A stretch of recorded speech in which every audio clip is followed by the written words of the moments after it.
And as we continue our reporting, our storytelling and coverage of this heart-wrenching tragedy here in the Texas Hill Country, we're making a commitment to remember those victims, remember the lives that were lost in this devastation. And we want to never forget what they went through in some of those final moments. Yeah, KSAT crews have been on the ground. We've been covering this story since it happened 1 week ago. We've been talking to so many people in the area, hearing all of their stories, and they saw this deadly flooding unfold right before their eyes. So right now, they're going to tell you in their own words how this looked from their point of view.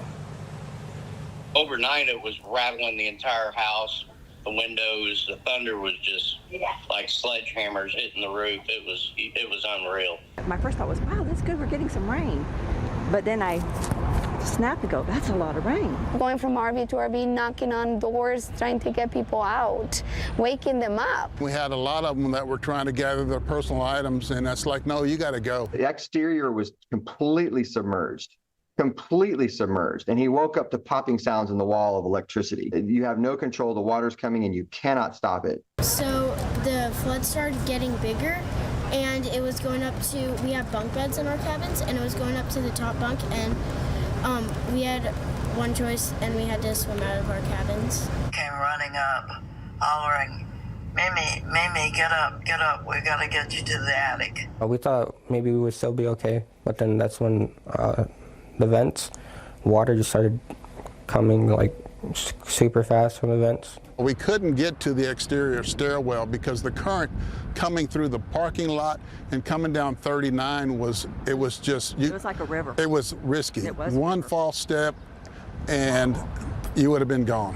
Around 4:30, he started to hear screaming, and when he looked outside, we were on this upper level, but the lower level, the RVs were already starting to be washed away. And the first thing we saw was cars with their headlights on, people inside, screams, horrible screams of people in the cars, not in the cars. We could just hear it.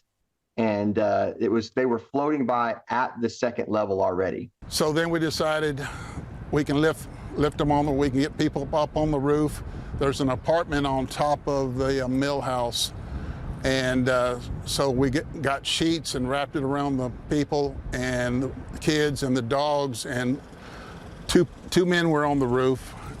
Me and another gentleman were on the bottom, and we'd push and they'd pull. And it was probably 40 to 45 people. So fast, it was so crazy. My husband got inside the water because we had a family on the island way over there, and he was trying to come back on the water with his two babies in his arms.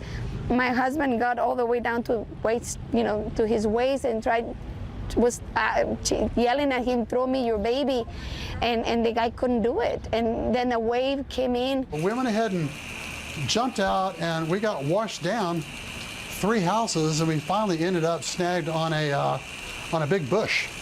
So we hung onto the bush until we got rescued. You can see where the water line is at the end.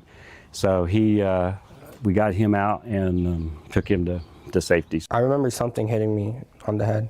How I recall it is the roof fell, but just next thing I know, house is gone. I'm glad I'm safe, but it does hurt knowing that still don't know anything about my family.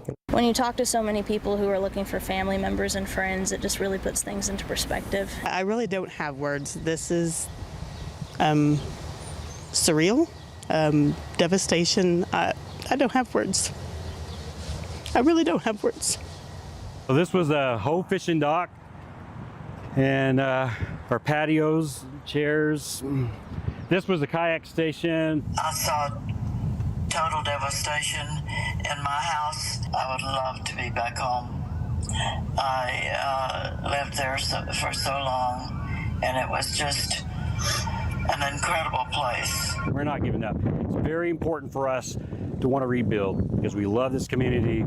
Past guests are calling, checking on us, they're okay, asking about things and saying, and the most endearing to me are the ones that says, we love that place, and when it's up and running, let me know, we want to come back and help.